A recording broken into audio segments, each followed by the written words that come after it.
The Matrix Reloaded was, of course, the sequel to the very successful and very much a classic film, The Matrix. A lot of people are very excited for this film, and even now, 16 years later, it's very interestingly discussed. As you know, at the end of Matrix, Neo finally managed to assimilate Agent Smith, and once again, things were a little more at peace. However, in this film, we find out that Zion has basically been given a 72-hour notice. The machines are coming and they're about to destroy the city, and Neo has to find a way to stop the machines from coming in before everything pretty much goes to hell. Imagine a follow-up to The Matrix. Everybody is pumped out of their minds. And so, naturally, everybody goes in very, very excited to see this film. My dad was a huge fan of The Matrix, the first one, and it's a film that to him is very special. And of course, he was also very excited for this film, which is why what you end up with is fine. I'm pretty sure the universal response to this film is the same.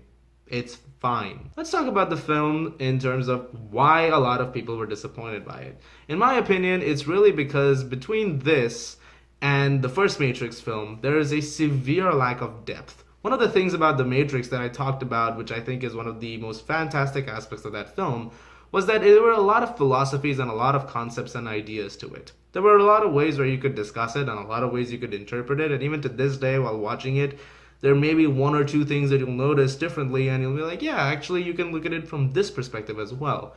In the case of Reloaded, a lot of that is lost because it certainly turns into a film where there is really just one way to look at it, or there's like really no way to look at it. There's a severe lack of discovery in this movie. While there is some stuff to look into and analyze, especially when you get into the final act where Neo meets the architect, it is a far cry in terms of what the first film did.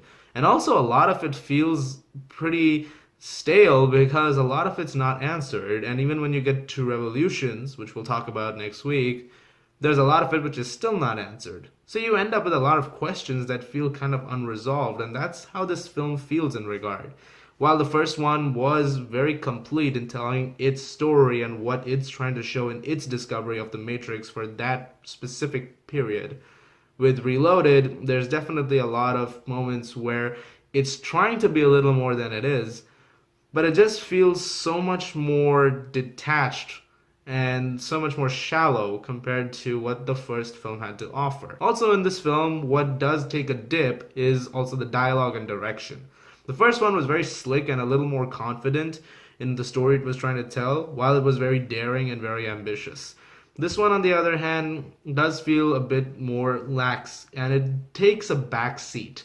It's not as compelling in certain scenes, and it's not as interesting in a lot of moments as much as that first movie was. And unlike that first film, there is a point where you start to realize that the Wachowskis in this, they're trying to almost, pander to the audience in a way that maybe you'll understand this more if we gave a little more information. But the idea is that first film was so good at just telling you exactly what it was trying to do that over here it feels a lot like we're really trying to make sure you realize what we're trying to do. Also, sometimes when you get to the action sequences, which we'll talk about a little bit in detail in a second, when it comes to some of the CGI stuff, it unfortunately does look a little bit dated. Especially with Neo fighting the Smiths. There's a lot of shots where they're completely digitally rendered Smiths with a completely digitally rendered Keanu Reeves.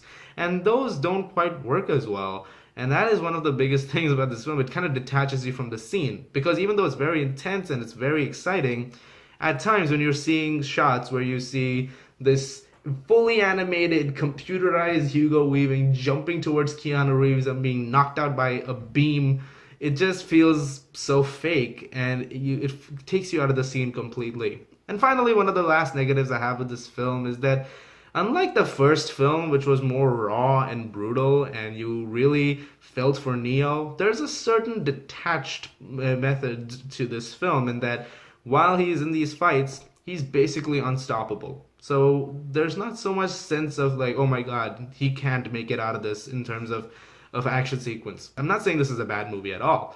I actually find this film decent for the most part because You can watch this film as an action film and enjoy it in that regard. And that's usually how I intend to watch The Matrix Reloaded. It's really when I go into the more deeper stuff that I find myself a little detached and I don't find myself connecting to it as much as I did the first film.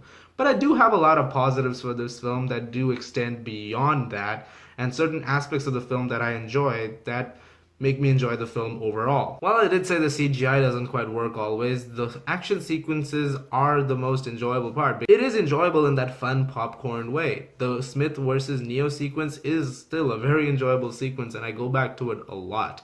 The Overdrive sequence, which is arguably the highlight of the entire film, is amazing. It's really great. The chases that happen, it's a lot of fun, and the fight over top of the truck with Morpheus and one of the agents is excellent. It's very exciting stuff. The chateau sequence is brilliant. It's a very, very well done sequence. I mean, there's a lot to love in terms of all of this stuff. And even the finale is a lot of fun, even though, like I said, sometimes that CGI stuff really sneaks up on you, doesn't it? Also, one of the things I really like about this film in comparison to the first film is the soundtrack. I have gone back to it over and over again. I still continue to. It's one of my favorite aspects of this entire film. It saves a lot of the film for me. And even in that, I mean, there's just so much awesomeness in just listening to some of the stuff that Don Davis and Juno Reactor came up with. Much like the Inception review that I did, I'm actually gonna let some clips play so you guys can get an idea of what I'm talking about.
Another thing I really like about this film is that Zion, you get to see a lot more of it, and you do feel some of the desperation of the human race at this point. It is pretty bad. I mean, in the first film, they keep hinting at it like Zion is in a lot of trouble, is in a lot of trouble. Now you actually get to see how desperate things have become, and you really relate to that situation quite a bit. There are a lot of things I do like about The Matrix Reloaded in that regard. It's still well shot, it still looks great.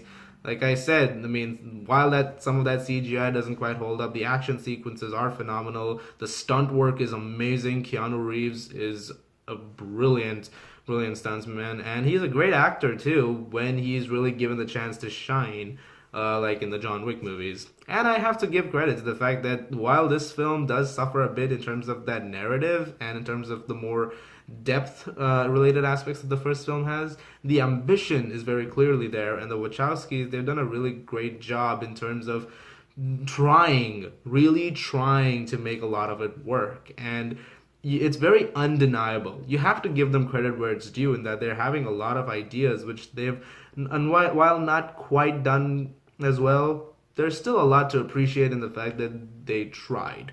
And that's more than I can say for some other movies where it's like they try, but they just kind of give up halfway through. Here, they really try to make it go all the way. And it does raise some intriguing concepts, and while not as much as that first film, but overall, it is still a far cry from how good that first film was. This is fine.